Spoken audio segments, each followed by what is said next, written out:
Hey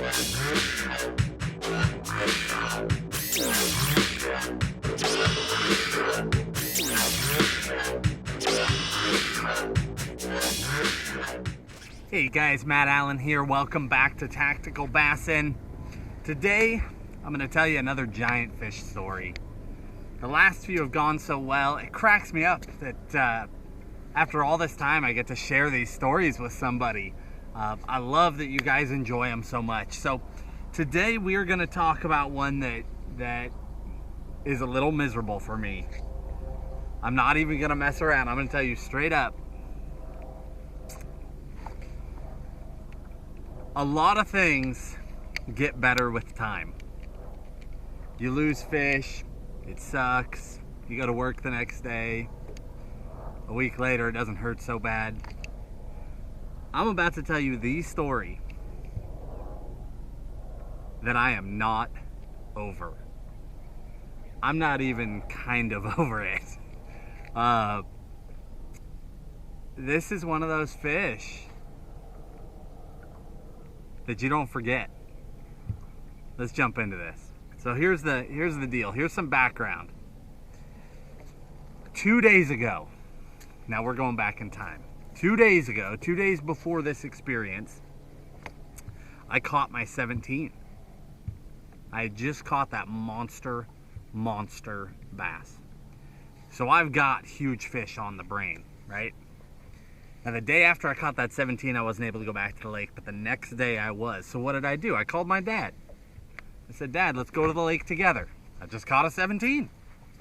What's the worst that could happen? So my dad and I meet up. And the lake we were going to, it's a pond. It's where I got the 17 from. And if you guys haven't seen that video, I'll give you a link to it down in the video description.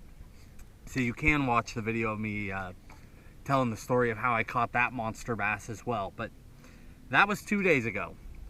We're going to the lake because it's a small pond. We couldn't take my dad's bass boat. We had to take my little tiny aluminum. Now, I've upgraded from previous stories. I'm no longer at a 10-foot aluminum. I'm now in my second and now larger 12-foot aluminum. Moving up in the world, right? So, we're at the lake, 12-foot aluminum boat.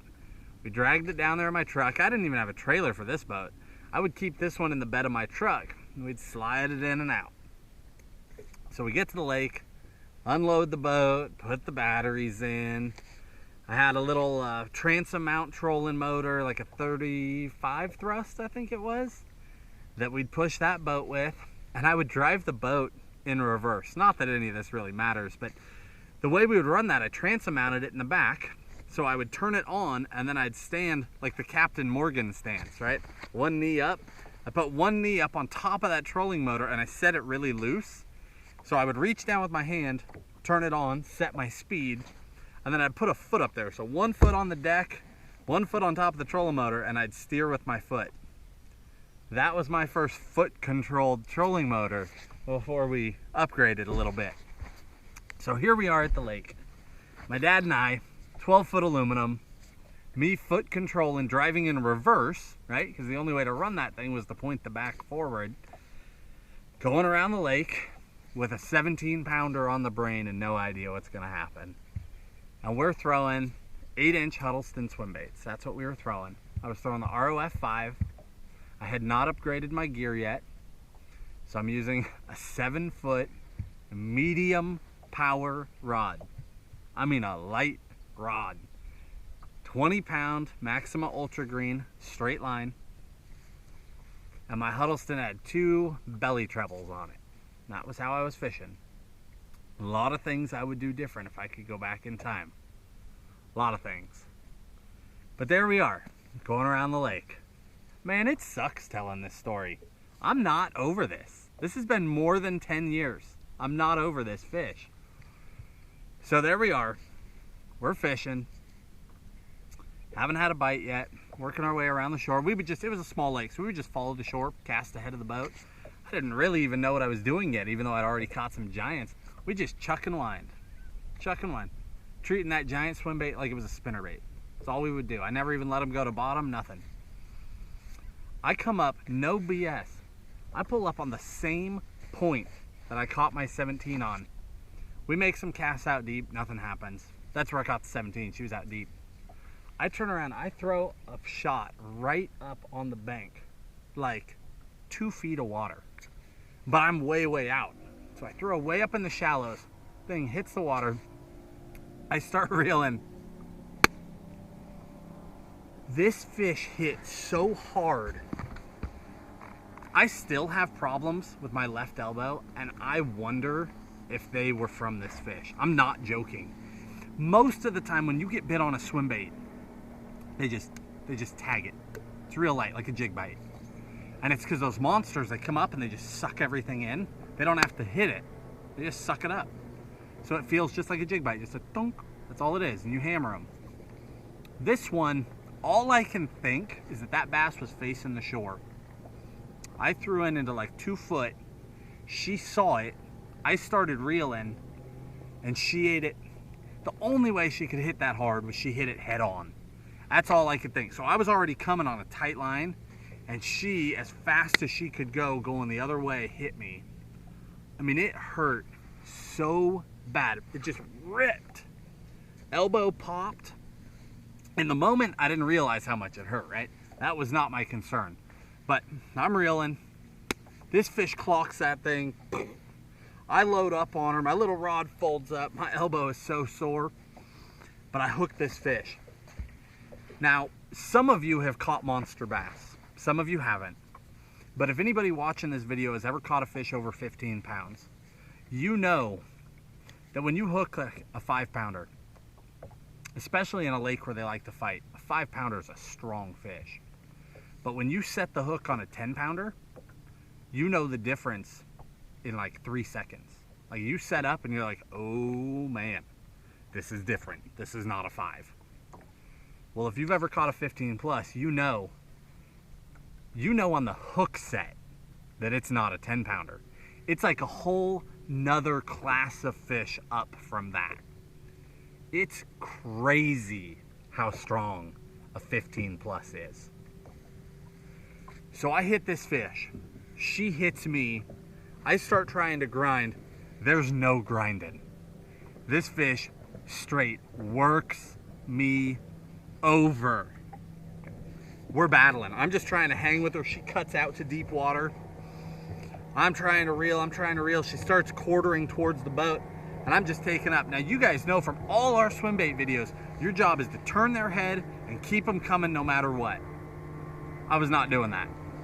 She turned her head any way she wanted to turn her head, and she pulled as hard as she wanted to pull. And quite frankly, that's why this story ends so badly. I was not in control. This fish just ran me. But finally, she turns and starts coming to the boat. I'm horsing as hard as I could turn the handle on my little reel. I mean, I'm wrenching on this fish. My dad grabs the net, and in my 12-foot boat, we used this same monster net in that little tiny boat that I still use today. It's a Promar Grande, freaking giant net. So my dad's got the net, right? He reaches out for this bass as far as he can reach, and I'm dragging her in.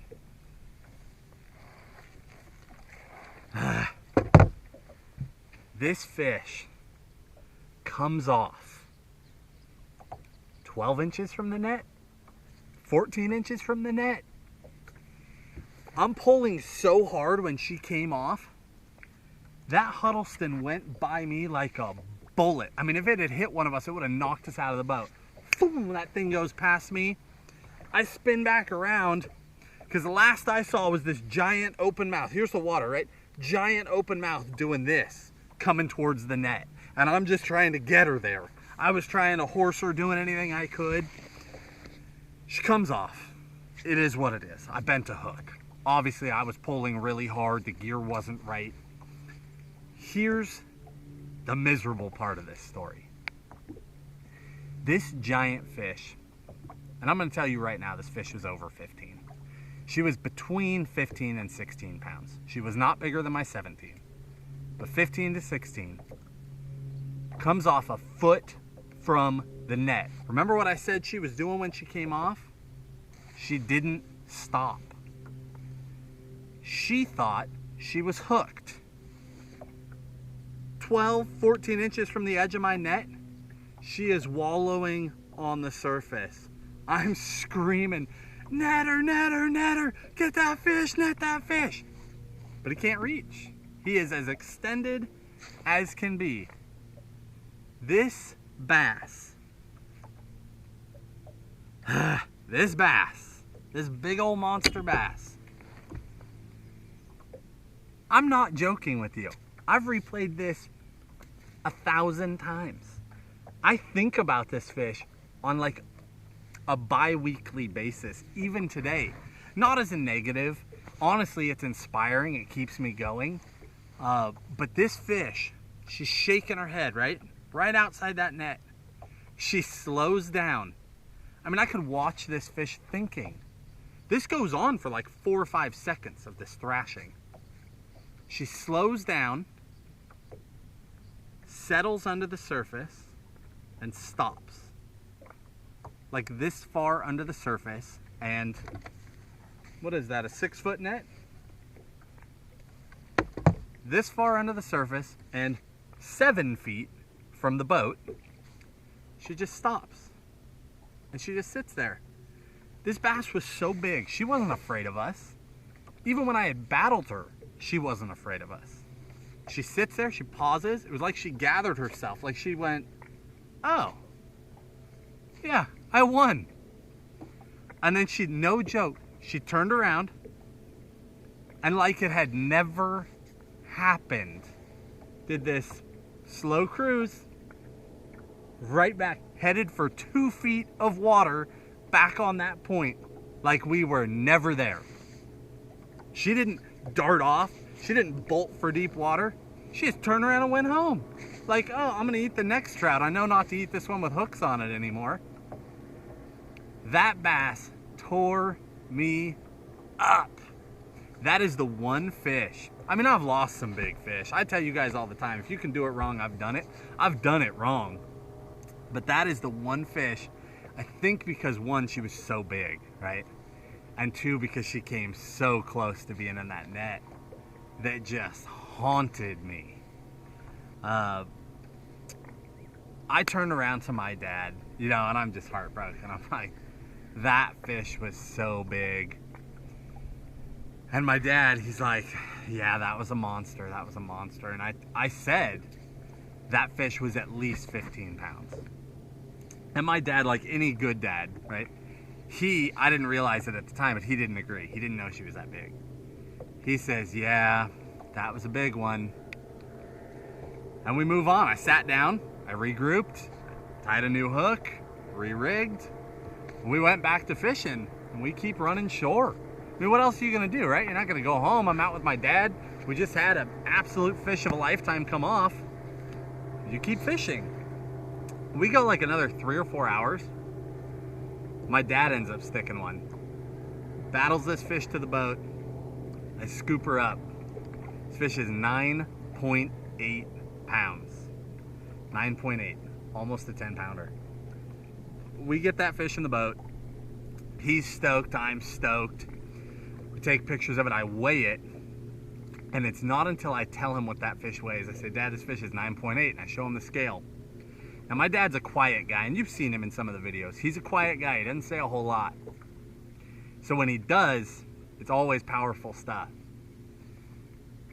I tell him how big his fish is, and all he says is, Matt, that fish you lost was really, really big. And that right there is when I realized he didn't realize how big that fish was. It wasn't until he saw an almost 10-pounder and saw how small she looked in comparison, all the wheels turned, and now we're on the same page. We both now understand that we lost a 15 to 16-pounder today. I will never forget that moment. It was heartbreaking, but it was also inspiring to go from a 17-pounder to 2 days later almost getting one in that same category, and then to still turn around and get one that was almost 10 pounds for my dad. truly inspiring. And I mean, it lit fire. I brutalized that lake after that. I fished so hard. That was right on the front end of me fishing for a 22-day window on this fishery. And I lived a long ways away. I was driving an hour and 20 minutes each way. I was in college. I was supposed to be in school. I had the sickness like you cannot imagine. Hour and 20 minutes there, hour and 20 minutes home. Hour and 20 minutes there, hour 20 minutes home. Sun up to sundown. 22 days I was on that fishery. And while I didn't get another 15 or 16 pounder, I think in that window, that year I had 12 double digits, but I'd already caught 3 of them prior to that. So there were 9 left for the year, and I'm pretty sure I caught 8 of those fish over 10 pounds for that year in that 22-day window after losing that big one. 8 more double digits. I was on a tear like you could not imagine.